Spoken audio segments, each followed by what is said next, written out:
Hi, my name is Mary Werdeman, and I am here today because I'm going to be reading to you a chapter from Tom Zuba's book, Permission to Mourn.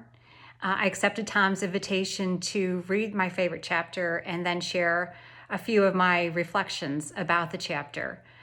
Just to give you a point of reference, my 24-year-old son, Brian, passed away in September of 2016 from an accidental drug overdose. And then exactly 9 months to the day, my mom passed away suddenly. And then a few months after that, in September of 2017, my dad passed away. So I lost three important people in 1 year. And so in an effort to find my way, somehow I came across Tom and his amazing book, Permission to Mourn. What I love about this book, and you can see that I do because it's got dog ears all over it, is that I've read it. I can't even tell you how many times I've read this book.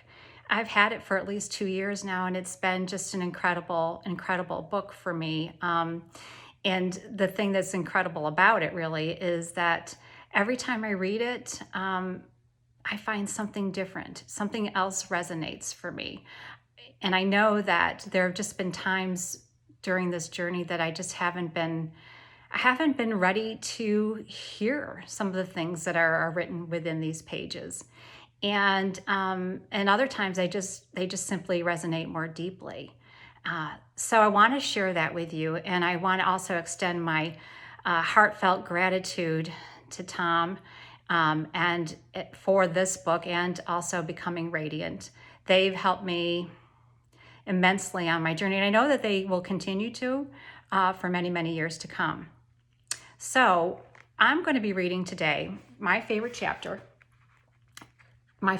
today, because it can change. It's changed all over the place for the last couple of years. But my current favorite chapter is chapter 9, Question Everything. And so here I go. My 18-month-old daughter Erin died from hemolytic uremic syndrome in 1990. My 43-year-old wife Trish died from a protein C deficiency in 1999. My 13-year-old son Rory died from brain cancer in 2005. I've learned a thing or two about life and death and grief and healing over the past 20 plus years. I've learned that the death of someone we love dearly cracks us open. It is supposed to. It is essential that you understand that. You will never, ever be the person you were before the person you love dearly died. Never, ever. Until you surrender to that truth, you will not heal. Until you release the energy that you focus on trying to, and yearning to, and longing to go back to the life you had, you will not have the energy you need to create your new life. You will remain stuck in limbo, stuck between two lives. Some people stay there forever, in that in-between stuck place. The death of someone you love dearly gives you the opportunity to question everything. Everything. It is supposed to. You are supposed to feel like the very core of your foundation has been shattered into a million pieces. You're supposed to question every single belief you held true and dear. When you do this, you will discover that most of the beliefs that you've chosen to hold on to no longer serve you. And you begin your search for new beliefs that complement the new you that is emerging. This can be exciting challenging, frustrating, scary, invigorating, confusing, and hopeful all at the same time. This is life. Like a fragile, tender seedling, which is you, the new you. The new you is emerging, wiser, more compassionate, stronger, more vulnerable, flexible. Some of the beliefs that you may have to question, release, and replace with new beliefs may include, number one, if I pray and when I pray hard enough and in the right way, with the right words and the right mindset, God will do exactly what I ask him to do. Number two, I cannot communicate with people I love after they die, and they can't communicate with me.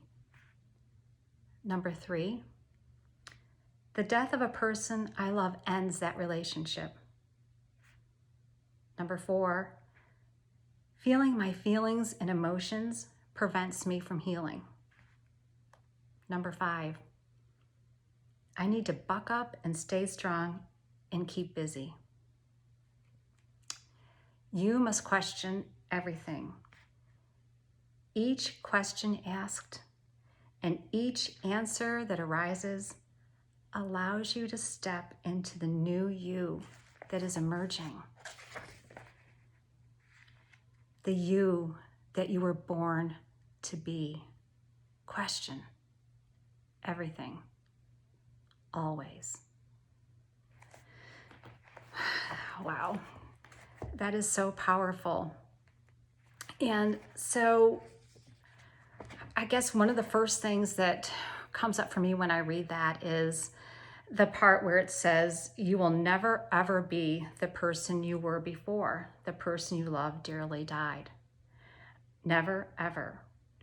Until you surrender to that truth, you will not heal. And this was what was so devastatingly true for me when we lost our son, when our son died.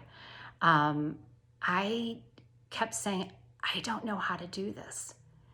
And the reason why I was saying that is because I thought that healing meant, or surviving even, meant that I was going to somehow go through a grieving process and then go back to the person that I was before. And right away, I knew at my core, that just wasn't possible. I knew that I was immediately and forever changed. But I did not know what I was supposed to do and what the path forward was. I didn't know that I was supposed to question everything.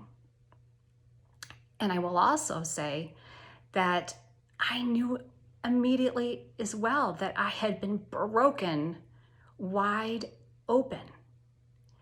And at some point in time, I realized, that this had to be what was supposed to happen, because it was so raw and so intense. It just had to be. And I knew that I was desperate, and I knew that in order to move away from the pain that I was feeling, that I had to move toward something else, toward becoming someone new, toward healing, and whatever that looked like. So that was the other thing that really just, the whole chapter just really resonates with me. But just knowing that I was never going to be the same person, and that it was supposed to crack me open, and that also that there's an opportunity in that, that there was something deeper happening, all of those things. And also a word about questioning beliefs. I was raised to lean into your faith when something bad happens, not necessarily to question your faith, to question anything, you just lean in and trust that somehow it'll be okay. But I didn't know what that looked like or how that was. And so this chapter in this wisdom gave me permission to question everything that I needed to question. And there was a lot that I needed to question. And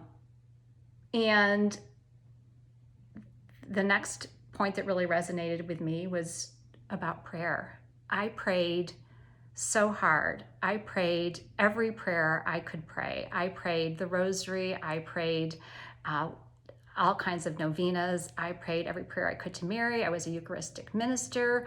I was a guardian of the Sacred Heart.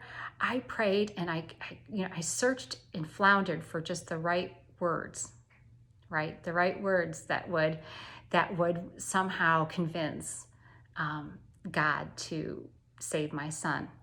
And every Sunday at Mass, at the consecration, I would pray,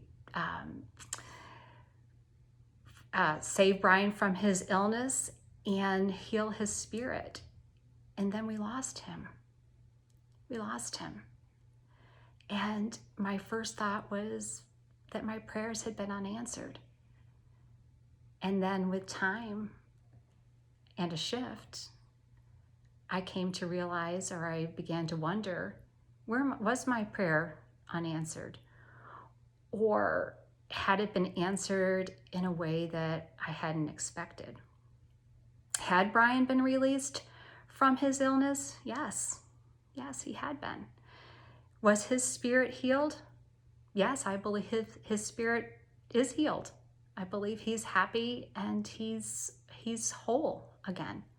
So my prayer was answered, but it wasn't answered in the way I expected, and God did not do exactly what I thought I was asking him to do. I thought I was asking him to make Brian whole and keep him here for decades, and that didn't happen. So that's mostly it. I could go on forever. I just